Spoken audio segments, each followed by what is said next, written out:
and welcome to Video3 News. I'm Nikki Anderson. Carers in this country save the NHS £11 billion per year, and organisations like Carers Scotland go a long way to support carers in their day-to-day lives. Gabriella went along to speak to Fiona Colley to hear more about it.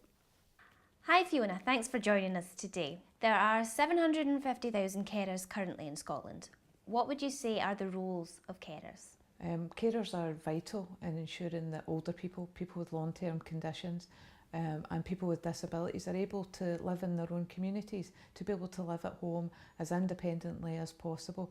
To put it in context, carers, there are more carers in Scotland than the whole of the health and social care workforce put together, so their role is absolutely vital. What would happen without these carers? Well, carers save the economy over £10 billion every year.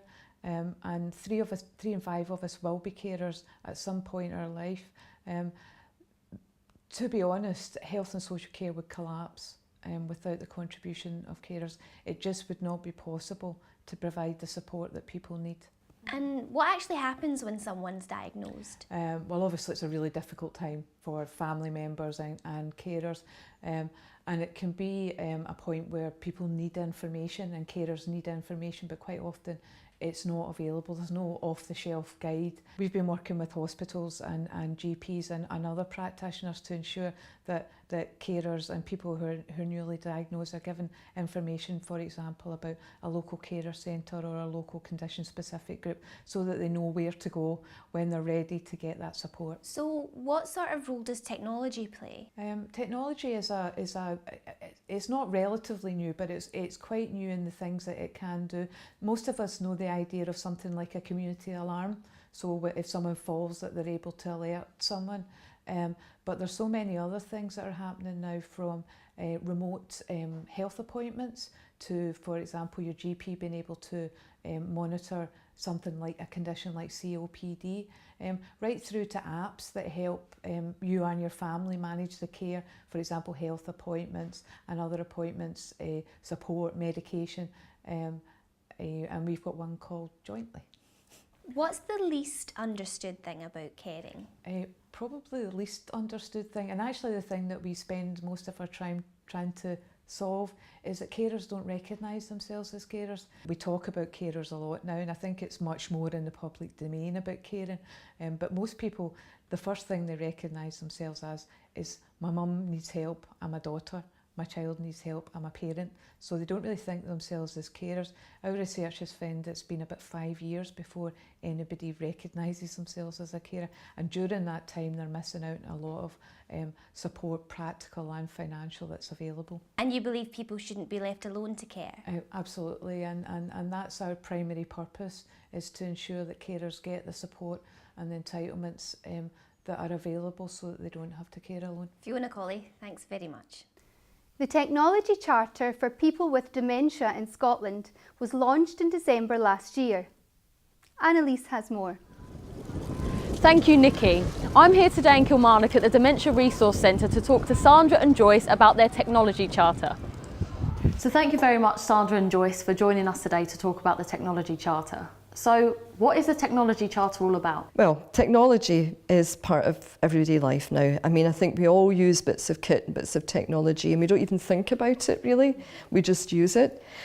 So really with the Charter, what we're trying to do is to raise the awareness of the public and the professional alike in terms of what technology can do to support people living with dementia, to have a better life, better quality of life, and also to reduce stress and distress for people living with dementia. So really, what we're trying to do is just use everyday technologies and think about them maybe a little bit differently. So we're hoping with the Charter to raise that awareness. So why did you call it a charter? I see, there's a lot in a name. And the thing about a charter is, if you look at the definition of that word, it's actually a document issued by a government that gives rights to people. And it's also a document that outlines the principles and the values that really underpin the topic. So we called it a charter because the Charter for Technology sits alongside the Charter of Rights for people living with dementia. That's all about citizenship, that's about inclusion. and that's about human rights. And our strategy in Scotland for dementia is a human rights-based strategy. So what are you doing to breathe life into the Charter, and do you feel that you're really making a difference? Well, we launched the Charter last December at a conference, and here's the Charter here. It's a document, it's a piece of paper. So how do we make that live? And I think that's the challenge now. So we're doing things like we're at conferences, we're doing workshops, presentations, we use social media. Well, it's about technology. We should be using technology. So we're using social media to get the word out there. But we're also asking organisations, businesses, entrepreneurs, innovators in the technology world to sign up to the Charter. So we're promoting the Charter as best we can, so that people understand what it's all about and think, well, how can I make a commitment to take this forward and make a difference to the lives of people living with dementia in Scotland? So Joyce, how can people find out more? So if people want to know more about the Charter, if they want to go into Alzheimer's Scotland's website, you'll be able to download the Charter in its full form. You will also be able to go into Dementia Circle, which is one of our associated websites, and you'll find the Charter there, or some of the products that might be useful on Dementia Circle as well. So you'll find out more there. Also, as Sandra said, she's very active on social media, so you'll find her on Twitter. And we have an email address that people can get in touch with us, and if they want individually to get some questions answered, just to find us there. So what's next? What's next? We have a lot of exciting things in the pipeline. We are interviewing this Thursday, the 18th, and Friday the 19th, for 4 new posts. There are going to be 4 senior technology coordinators who will be based around Scotland, who will be tasked to take forward the vision of the Technology Enabled Care Fund with the principles of the Charter, making sure people with dementia, their families, the workforce become enabled and more informative about how dementia can change people's lives. Well, we're also writing some supporting materials, so we're thinking about the different kinds of technology and suggesting to people how you could maybe use those technologies. So we've got a little leaflet that will be coming out quite soon, and it's like a kind of why not think about. So if you're thinking about, well, how could I feel safer, or how could I walk safely and go out and about and carry on my ordinary everyday life, we've got some suggestions in that leaflet, so I kind of why not think about these things. So we're talking about different apps and different bits of everyday technology that we all have. So exploiting like smartphones, tablets, that kind of thing. So we've got that coming up. Yep. Also in our resource centres, in Alzheimer's Scotland resource centres, where you'll find where resource centres, the nearest one to you on our website, again on Alzheimer's Scotland website, we have pieces of technology or pieces of everyday equipment that we use here or that people can see and perhaps borrow. They can take that away and have a look. So if you want to see something, like up close and personal, you can do that. But also on the Dementia Circle website, we're going to be hosting all the information that we have on the leaflet. We're going to have that on the website so people can go in and kind of dig a bit deeper round about, things that might work for them, from walking technologies right through to a kettle. Sandra, Joyce, thank you very much. The Scottish Fire and Rescue Service does so much more than the name suggests. We are joined in the studio today with Graham Barclay. Thanks for joining us, Graham. Hi Nikki, thanks for having me. So Graham, tell us a bit about the role of the fire service. Well, the role of the firefighter has changed over the years. What we used to do, or the traditional role of the fire service, was just to react to fires. Now we've become more preventative. A huge part of what we do in the fire service now is prevent fires before they start and make people safer in their own homes. That's not just people like me who are community safety fire officers, that's everybody in the fire service now. We regularly go out to people's homes, do a home fire safety visit at a time of their choosing, and we can make their homes safer, supply fire safety equipment and give them sound advice as to how to prevent fires from happening in the first place. So home safety is quite a big thing for the service. Can you tell me more about it? We often have people who think they are maybe safe in their homes. Fire prevention and home fire safety, home safety in fact, it is a lot of common sense, but if you have developed bad habits, It just needs somebody to point them out to you.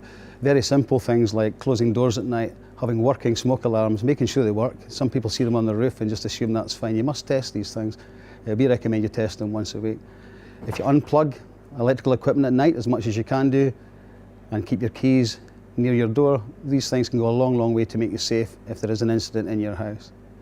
Alongside that, as I said, we do, working with my partnership colleagues, we can identify slip hazards, trips, falls, different things that we may have not been looking for from a fire service point of view in the past. So how does the service work alongside other partners in helping people with specific illnesses like dementia, for example? We often get referrals from our colleagues in the social work from various partners. Some of these are from people who are maybe having the onset of dementia. Obviously, this can be quite distressing for not only themselves but for their partners. We can get in touch with Scottish Gas. Scottish Gas can come along and we can isolate their gas supply, but not completely. In days gone past, we used to have to isolate it completely and they wouldn't be able to use their cooker at all. Now we can install a simple valve. It can only be opened and shut by a key, and a partner or carer, they can have this key and turn it on, turn it off at night and turn it on again in the morning when the gas can be used again. So given the importance of the home visits and how they enable people to live safely within their homes, what measures have the service put in place? Well, there is a system in place. It's already been around for a few years. It's a telecare alarm system, and basically if an elderly person was to fall, say, they could have a pendant and they've just pushed the button. This will alert somebody and obviously they'll get help immediately. That's gone a step further now. We can supply detector heads. These will identify smoke in the building, and perhaps again mentioning the people with the onset of dementia, they may hear an alarm but they may not know how to react to it. If these alarms are activated, somebody will try and contact the householder, and if they do not get an answer, a fire engine is sent to the door immediately. It's like an automatic fire alarm for your home. And this is a major step forward for people, especially elderly people living alone. Finally, Graham, what's next? Currently we're in the process of making films. The subjects involved are slip, trips and falls, dementia awareness, hoarding, and also signposting. This will involve letting people know what agencies can assist them with the various things and what technology is available as well. So we're trying to cover all the bases with these films that's coming up now. Graham Barclay, thank you. You're welcome, Nikki. That's all from us this month. From all the team at Video 3, thanks for joining us, and we'll see you again in September.